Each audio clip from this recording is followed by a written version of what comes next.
Apakah hukum dayus? Membiarkan isterinya berbual ke rumah orang.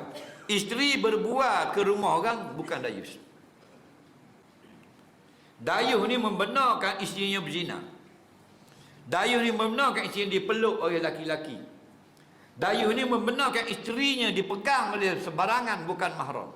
Dayus membenarkan isterinya membuka pakaian seperti menari telanjang dan sebagainya depan laki-laki lain. Dayus, ad-dayus la yadkhulul jannah. Kalau setakat bini pergi buat rumah orang tu memang perangai orang puan. Ibrahim buat. Faham lagi? Cuma kita buat jangan keras sangat. Nampak? Jadi jangan pergi lama-lama rumah orang. Pergi sepetas-petas saja. Dia boleh terima tu. Faham? Sebab barang bini kita ni, ingat, dia bukan barang betul. Ni barang betul. Bini kita ni jenis bola cawah gini. Barang belok. Faham?